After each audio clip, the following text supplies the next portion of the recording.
everyone, what is up, and welcome back to my channel, or welcome if you're new here. My name is Danielle and I am a licensed cosmetologist, and I'm so excited because I'm finally back with another hair tutorial video. So my client came in and she previously had highlights done. As you can see, they are pretty brassy and streaky, so she wanted to get rid of pretty much all of that and darken up her base, but also add some of those money pieces and face framing.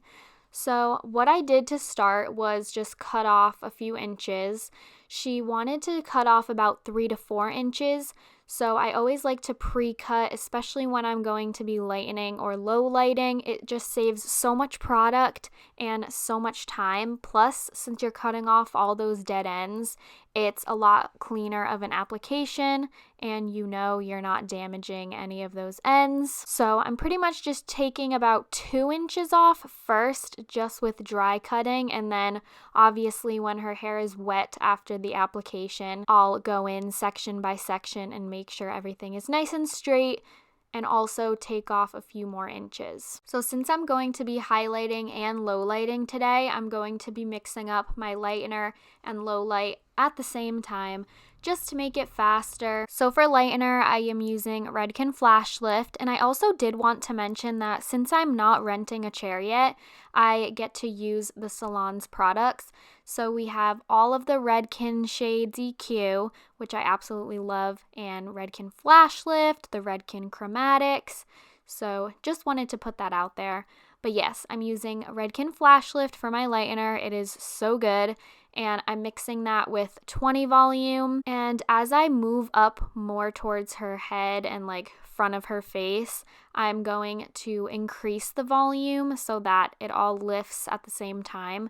But for now, I'm just starting off with 20 volume.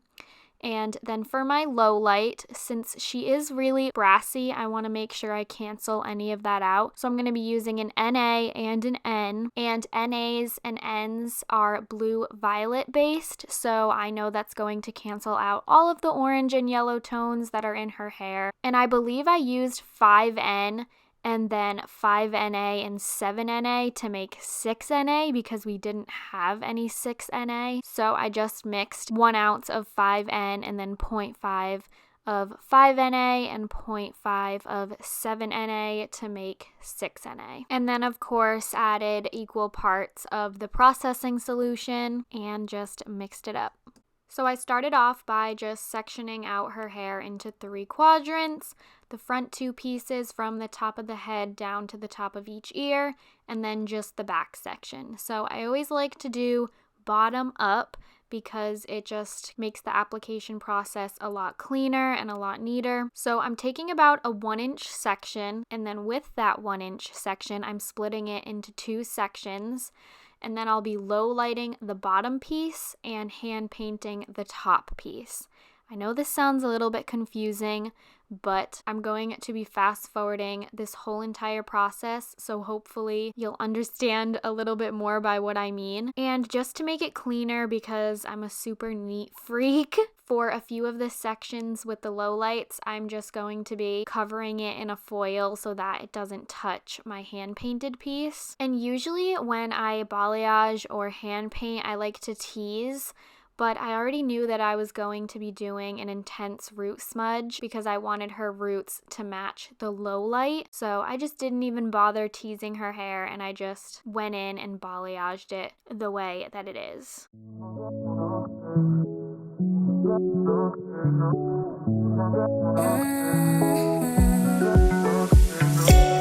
I can't take it. I wish I get away from here. Never back to this. It's all I wanted, and also forget about you. 'Cause what you did is not that cool.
So now moving towards the front section, I did have to remix my lightener a few times. So like I said, I increased the developer and I am now at 25. So I'm doing the same exact method, but for the front, I'm taking slight diagonal backs and again, taking about a 1-inch section and then splitting that section in half so that I can low light the bottom and balayage the top. And as you can see, I took out her what will be money piece section just so that I know not to low light or highlight any of that because I like to save the money pieces for last. But yes, just doing the same exact technique of low light, balayage, low light, balayage, low light, balayage.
So now for the money piece, which is the most crucial part of this transformation because ultimately the money piece is the first thing that you or anyone is going to look at. So you want it to be perfect.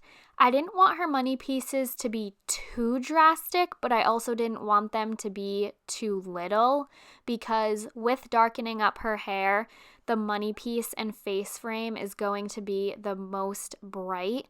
So I wanted to have it stand out, but not too much. You know what I mean? So the way I do a money piece is I like to take this section and do back-to-back foils so I don't leave any hair in between. So for the first section, I like to do a zigzag. And with a zigzag, it pretty much just creates peaks, I like to call them, so that if you do a zigzag for your first section, then with the second section, all you have to do is pick out those peaks. And I just like doing that rather than doing slice after slice after slice. That's just my opinion. But if you're a little confused, I can always do just a video on money piece work. So let me know if you guys would be interested in that.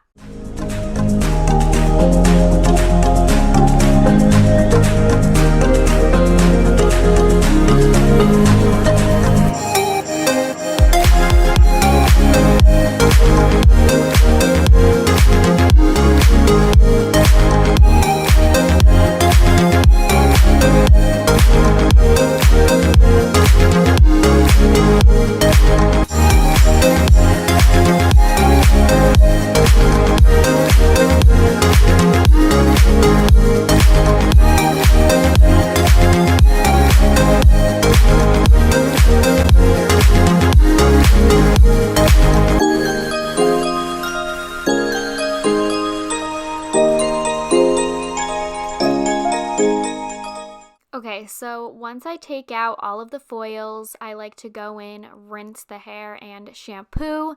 My salon recently just got the new Redken acidic bonding shampoo and conditioner. We also got the treatment system, and I am in love with it. It smells just like summer. It works so good, and I feel like I can just see a huge change in my client's hair after using these products. So now I'm just going in with the same exact color as I did the low light and doing a root smudge. And right here, I'm just taking out that money piece section because I like to do the root tap at the money piece.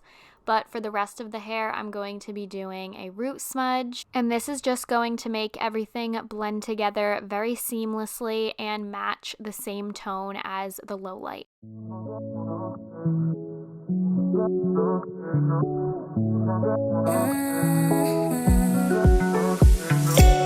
I can't take it. I wish I could get away from here.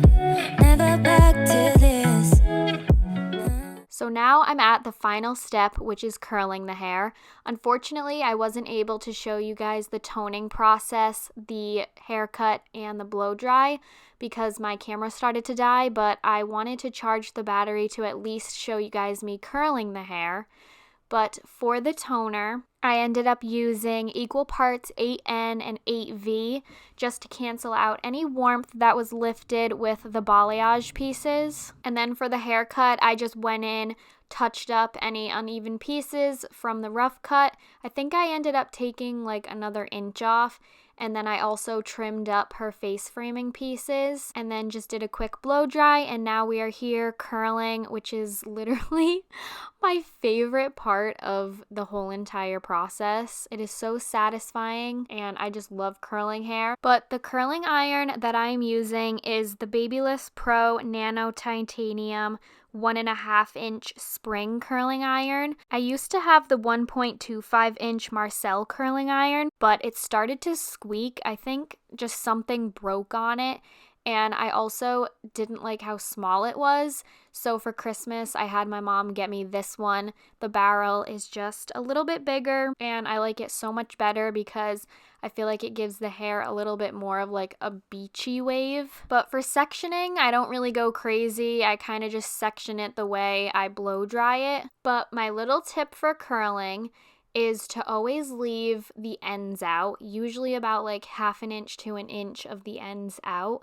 And then as you're curling the hair down, as I'm showing you right here, right at the ends, just pull it straight. And that'll make it so beachy and beautiful. It's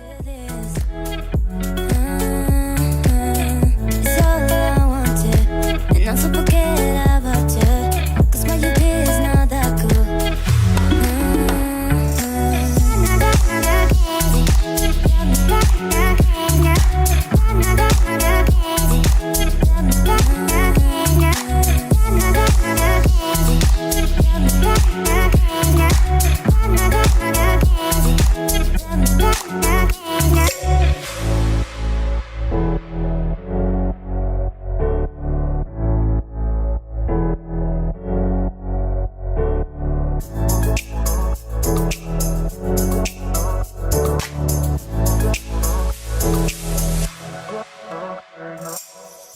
Alright, you guys, so just to give you a reminder, this was what her hair looked like before, and then this was after, and it came out so good. She loved it so much, and so did I. It just looks so much more natural with the darker base, but I just loved how the face frame turned out and how bright it was. But there's still some dimension and highlights throughout the hair, so I love that as well. Unfortunately, since we're not in summer yet, the lighting was dark outside, but I just used a light from the inside of the salon and it still looked this good. So that just goes to show that hair looks different in all sources of light, but for this specific light, it still looked amazing. But yeah, I really hope you guys enjoyed this video. If you did, don't forget to give it a huge thumbs up. Also, don't forget to subscribe to my channel and make sure to check out my Instagram page at artistry.by.danielle. But I love you guys so much. Thank you so much for watching, and I will see you in my next video. Bye, guys.